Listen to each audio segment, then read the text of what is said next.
This morning, we're going to be continuing our series on life groups. And we've been going through, haven't we, the 5 key characteristics that we believe underpin these groups. And these characteristics that we've been talking about are community, growth, encouragement, vulnerability, and worship. And 2 weeks ago, we looked at community. And we were saying that community really is the foundation of our life groups.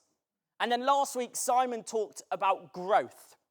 How being in community, how being part of these communities will help us to grow spiritually. I don't know if anyone has any trauma left over from last week. Does anyone have any trauma from the videos and the photos of Simon's old spider? Yeah, Amy's got a bit of trauma. Yeah, well, I'm sorry to say I don't have any videos or any photos of any spiders or snakes or anything like that that's going to disturb you this morning. We're going to be looking together at this next characteristic that we've been talking about. We're going to be looking at encouragement, the role of encouragement in our life groups. And whilst we talk about this list of 5 characteristics, we recognize that each of these characteristics that we're talking about, all of them come around community. Community is the root, and from there, all these other things come. From community, we can grow. From community, we encourage. It's within the strong community where our encouragement towards one another is most effective. And we're going to look a little bit as we go through this morning at where the role of life groups are in this. How does life groups give us an opportunity for encouragement? And why does life groups allow encouragement to become an effective tool in our faith? I don't know if you remember, if you were here, at the start of 2023, a few weeks ago, the first sermon at Riverside, Simon talked on a sermon titled, Our Role in God's Story. Our role in God's story. And he spoke about 3 things, 3 roles that we each have as followers of Jesus, 3 mandates, if you like. Come to Jesus, be church, and go to others. And I think this question that was asked, what is my role? What is my role as a follower of Jesus? I think it's a great question for each of us to ask ourselves. Both in general, looking in general as to what is my role as a follower of Jesus, but also after every sermon that we hear or book that we read or moment with God that we have. We should be asking this question, what is my role? How should I respond to this? And throughout the Bible, in both the Old Testament and the New Testament, we read that one of the most powerful things that we possess is our tongue. Proverbs tells us that the tongue has the power of life and death. With our tongue, we can build someone up or we can tear them down. In the book of James, it says this about the tongue. Take ships as an example. Although they are so large and are driven by strong winds, they are steered by a very small rudder wherever the pilot wants to go. Likewise, the tongue is a small part of the body, but it makes great boasts. Consider what a great forest is set on fire by a small spark. How we use our tongue according to the Bible, has a genuine impact in other people's lives. And as we read the last sentence of this passage, consider what a great forest is set on fire by a small spark. It's easy for us to think negatively, to think about the harsh word that we can say that really breaks someone, to watch out for not using those harsh words, how it can affect someone's mental health, how it can help them lose confidence, how it can hurt someone. And this is true. This is something we need to be aware of with our tongue, about the harsh words that are coming out of it. But there's also an exciting part to this passage, to what is being said in the book of James.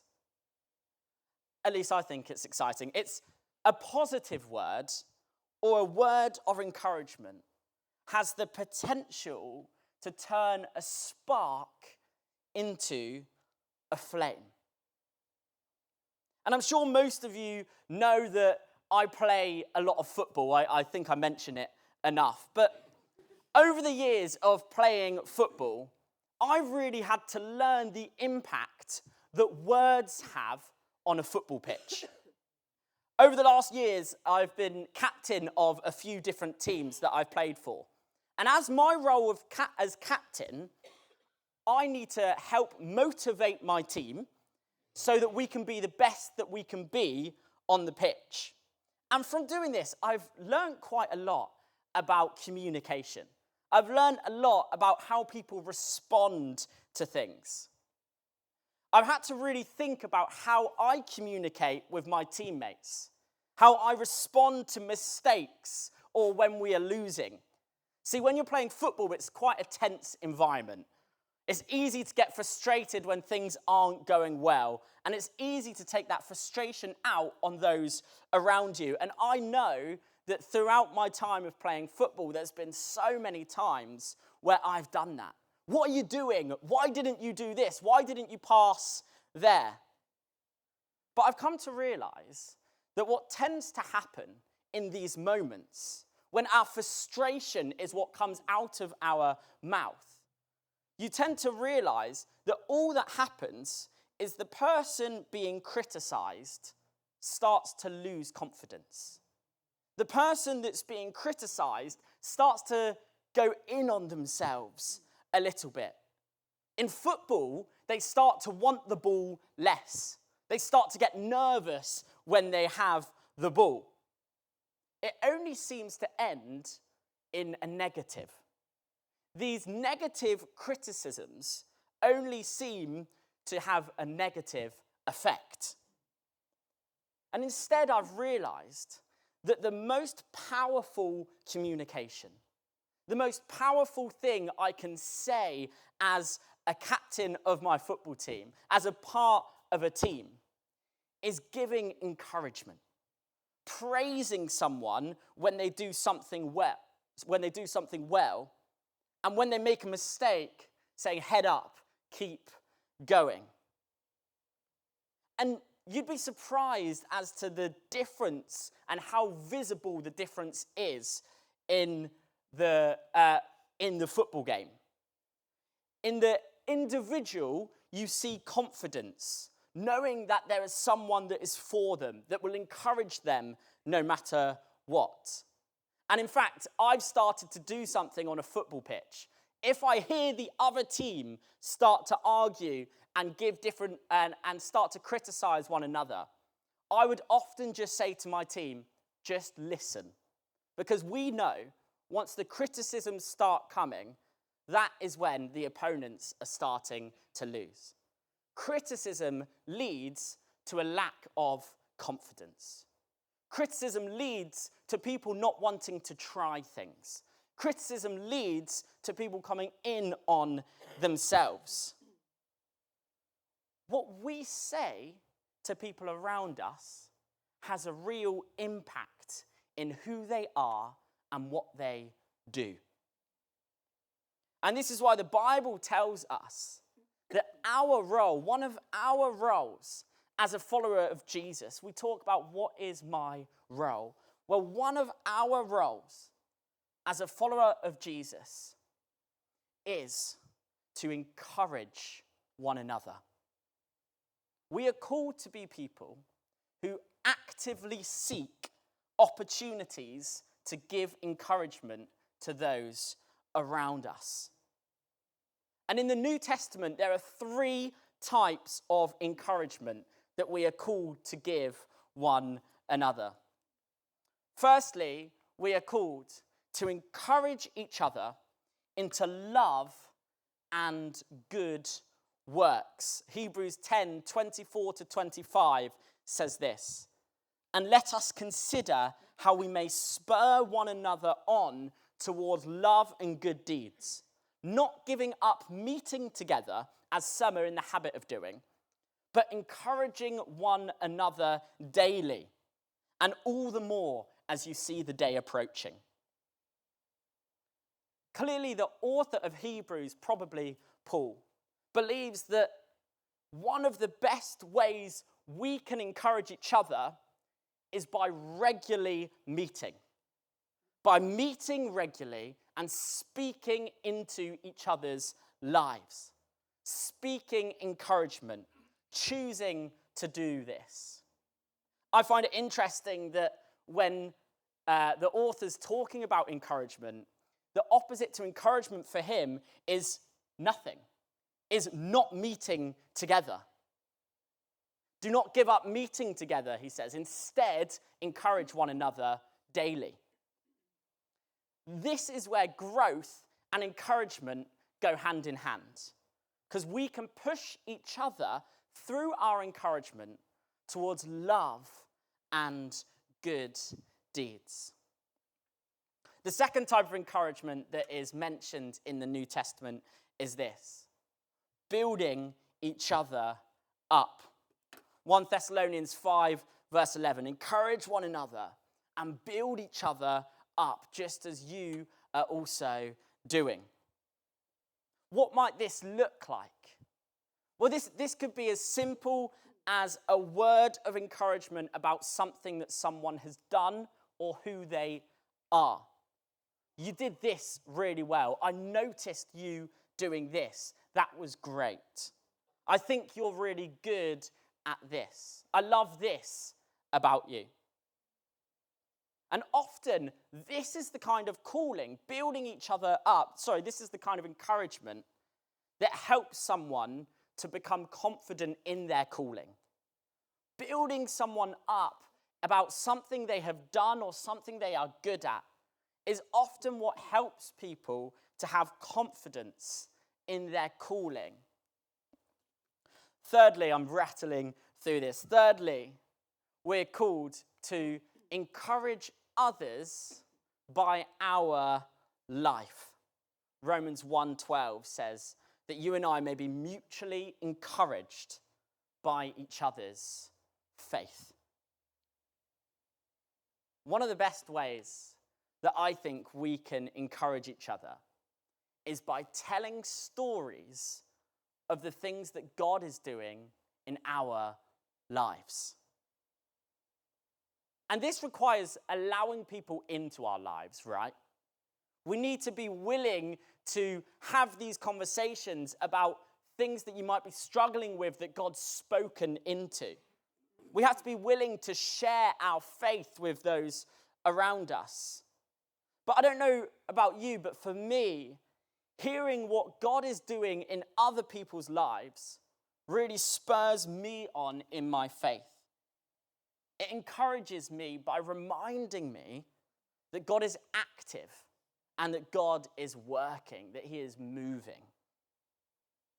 And I really believe that the effectiveness of our life groups that we've been talking about, the effectiveness of these groups depends on us being willing to give positive input into one another's lives. In the book of Acts, we read about the rapid growth of the early church. And if you just scan through the book, you will see that within this growing church, they had a culture of encouragement. They had a culture of encouragement. 5 times in Acts, we read of a house meeting where they each gave encouragement to one another.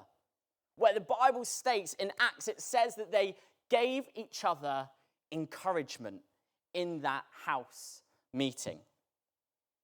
And I presume that what that was telling each other about what God was doing in their lives.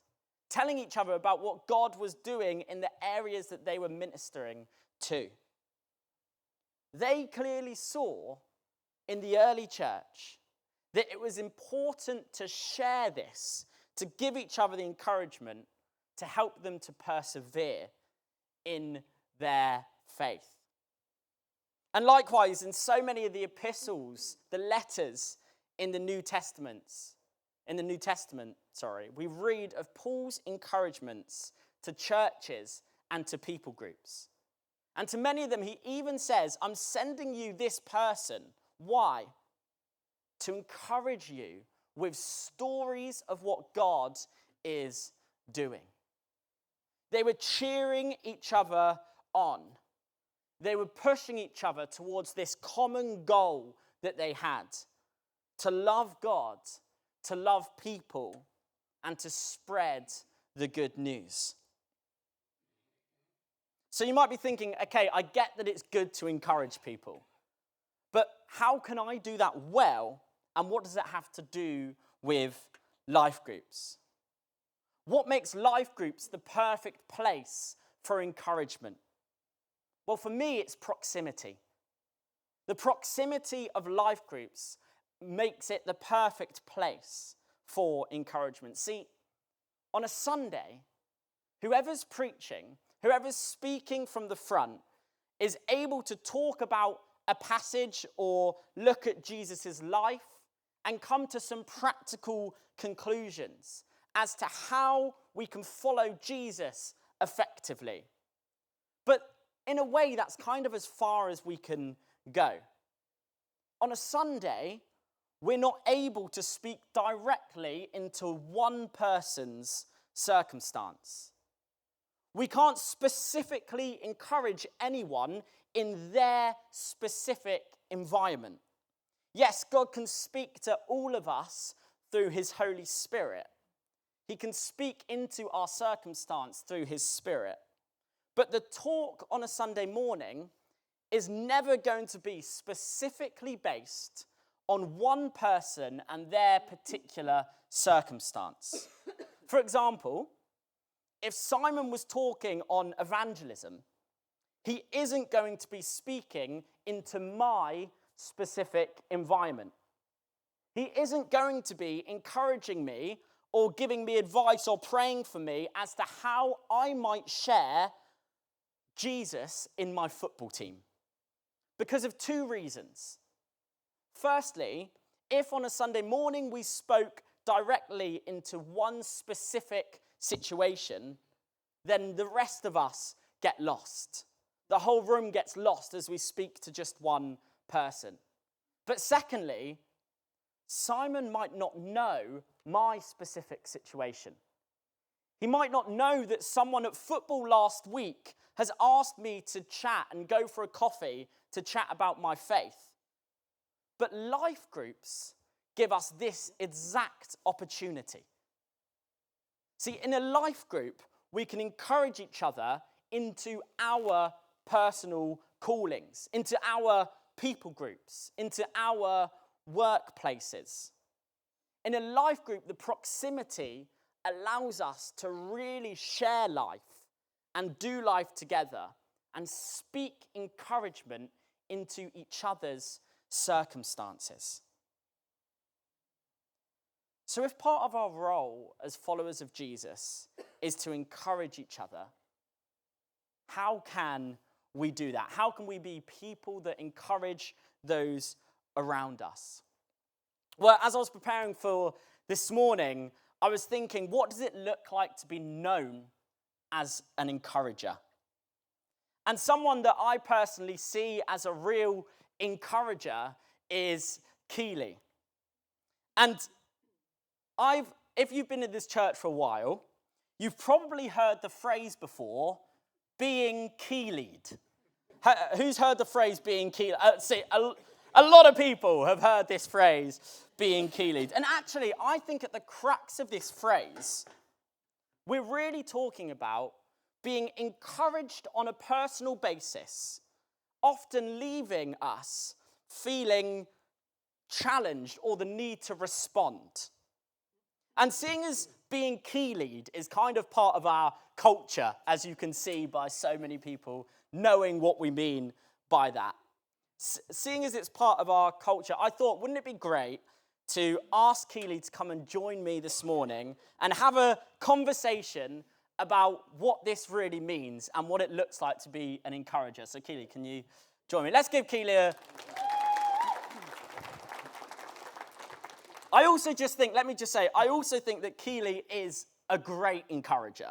And to pick her brains this morning a little bit as to how we can be better encouragers would be super helpful. So yeah, I've asked Keely to just come and join me this morning. And I'm just going to ask her a few questions about how she encourages people and what she's doing when she Keelys someone. So we're all going to find out her secrets this morning. So let me start by asking you this question, Keely. What does the phrase being Keely'd mean to you, and where did it come from? Well, let me just say, first of all, I am not like the encouragement guru. Jake's making me do this today. I didn't put myself up for this, did I, Jake? No, And I get many things wrong. I almost Keely'd her into it. He actually... I was totally Jacobed. I went in to say, how's it going with your preach? We were chatting, and then he was like, do you know what? You should be doing this. And before I knew, we were doing this. So anyway, where did it come from? Is that the question? Yeah, what does it mean to... I also get many things wrong Keely'd? and miss many opportunities, so I just want to caveat everything I say with that. Well, the phrase being Keely'd actually didn't start in this church, would you believe? It followed me around in our previous church that we pastored in Birmingham, and I don't know how it got down here as well. It must actually be a thing, that's all I can say.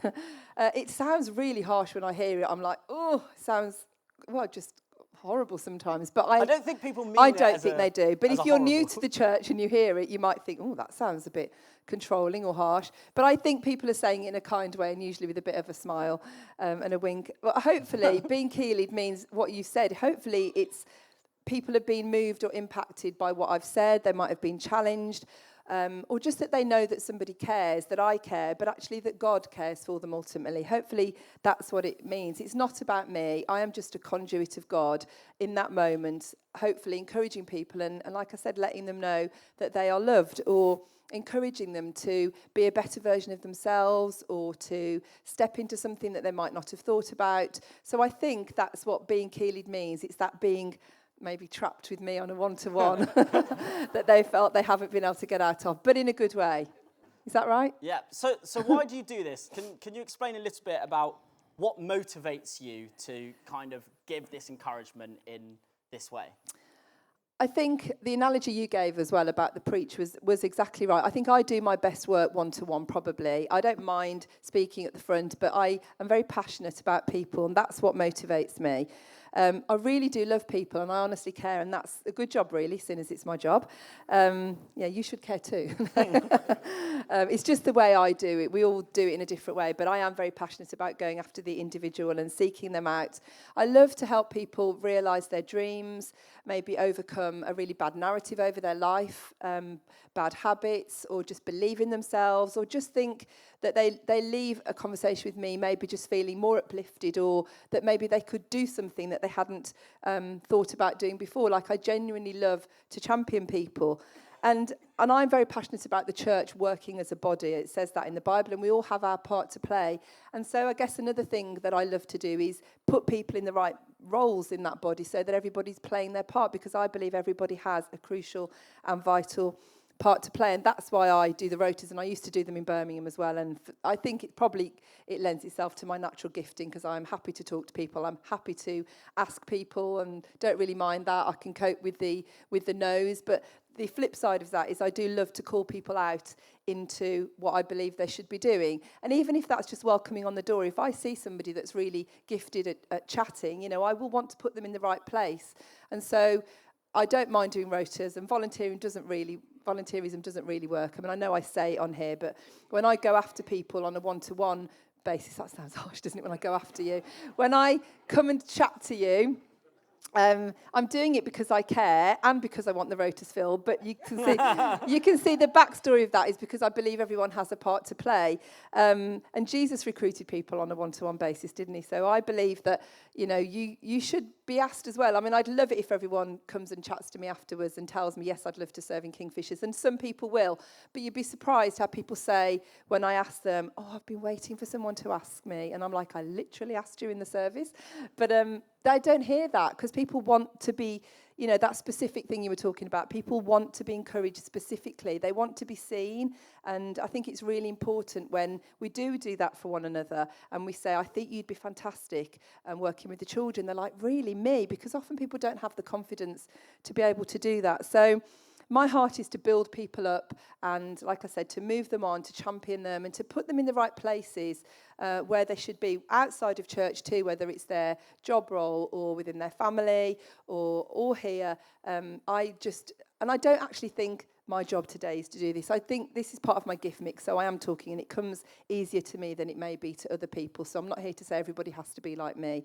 But I just want to encourage people to be the best version. So that's what motivates me, I think. So it's encouraging people into them being the best that God has for them. I think that's what motivates me, Just making people feel good about themselves, because there's very few people who, get that happening to them a lot in life. So what might it look like? What might it look like in both how you encourage someone, but also where that kind of comes from? Well, I am known for making people cry. And again, I don't do that in a bad way, but, hopefully I don't. But, people do often cry when I talk to them. But again, it's not me, it's the Holy Spirit or it's the Lord just saying something that maybe no one has said to them that week. And that's why taking time and care to do that is so important. And I just seeing it as loving people, letting them know that they're loved, letting them know that someone cares about them, that ultimately somebody sees them. But ultimately, that's not really me, that's God. And people I barely know, and this has always happened to me, often end up telling me their life story or something that they've never told anyone before. And I don't have a formula for that. I don't work at it. I don't try. But I do ask a lot of questions, and I'm genuinely interested, so I listen. And I think people then just feel able to share their story. But that gives me then a window into their lives, and that gives me an opportunity to be able to encourage them and champion them once I know that. And for me, it's all about helping people, as I said, into their destiny, into what God is calling them to do, because we get so stuck, don't we, as individuals? And I think if we were all encouraging one another, like Jake said, in the little things, in the specific things, imagine how much more flourishing we would be as a church, because we'd all be doing it, and I know lots of you do it, but to be constantly thinking, how can I encourage that person? Because the world just pulls us down and down, doesn't it? We need to be people of encouragement, and that's why I think it's talked about in the Bible so much about being in community and loving one another and spurring one another on to love and good deeds. What was the question? What does it look like for me? I also love to encourage people to just go back to God for themselves. If I see people stuck or just not knowing where to turn, it's not about me being specific or directive. I will always encourage people to go back to God and seek God. What is God saying to you for your life? But again, sometimes people need to be pointed back to God, and that's encouragement too. That's helping people when they get stuck, saying, there's a Father God who really loves you and he has a plan. Why don't you talk to him about that and then come back to me and then we'll discuss again, because I don't want to be directive. And on a more basic level, I think actually those are the big things, but we all need encouragement just to get through life, don't we? I think it's so tough out there. Just those little encouraging things are so important just on an ongoing daily basis that we can all do for one another. just saying, I'm thinking of you today, or just sending a text to say, hope it goes well with that hospital appointment, or you've got this, or you can do this. I know in the past I have had loads and loads of encouragement from many people, and many people here for the big things in my life. Coming down here, we had tons and tons of support and encouragement, but also just in the everyday life. And, I want to thank all of you who do that because it's meant so much to me, and it has kept me going when like I said, when it's been massive stuff or when it's just been on the everyday grind. A small word of encouragement means so much. So, like I said, I think we're not made for isolation. We're made for community. We are made to be in groups with people, whether that's in a life group, in family, in our work situation. That's where we thrive best, when we're encouraging one another and building one another up and spurring one another on to love and good deeds, but for ourselves too. Because I know that when I encourage somebody, I actually go away feeling better too, because it's lovely to have a warm conversation with somebody and to know that you've touched somebody and they're smiling when they might have been sad before. So it's a win-win. You encourage somebody, and I think it helps you feel encouraged too. Sorry, I'm waffling. It's 12 o'clock. Yeah. How can we cultivate an atmosphere of encouragement in our life groups? It's the last question. Is it? Yeah, I'm skipping. Are you skipping? Yeah. Okay. I think we've said it, get to know people personally. I think what Jake said is so important. It's in the specifics where we can encourage to ask people how they are and then listen to them, but share about your own life. Again, you've said all this, Jake, you don't need me. Build trust with people. That's where it happens in the life group, where you can be more intentional. They're going to get their children, not leaving because they feel Keely'd. And I'd encourage you, there's some specifics. Write down what you hear when you go to life group. Honestly, sometimes when I come away from church or a life group, I'm thinking, all these people have shared and I can't remember. So often I'll write it down, make a note. I even set alarms on my phone. If someone's got a job interview or a hospital appointment, I know that with all the will in the world, I won't remember by Thursday or whenever it is. So I'll make an alarm on my calendar and it will remind me on that day. That's not wrong or unspiritual. That's just using tools to help my brain, because then I might be able to send a text saying, thinking of you today. And if lots of people did that, imagine how that person would feel. If you're thinking, shall I encourage somebody or not, then I would just do it anyway, because there's not many people who wouldn't benefit from an encouraging word. And I think we can all grow in this area. Like I said, this is my natural gifting. I am a talker. I love people. So we're not all like this. But even if you don't love to go and have a one-to-one conversation with people, then use technology. Use your phone. Send a text. A text can be really encouraging when somebody's had a week and they've been on their own. And also, I would just say, the people who you often think don't need any encouragement because they look like they're thriving, those are often the people that really do need an encouraging word, and they might look like they've got it all together, but I would say go for it anyway and encourage them and have that conversation. Sorry, there's probably loads more I should be saying. Great.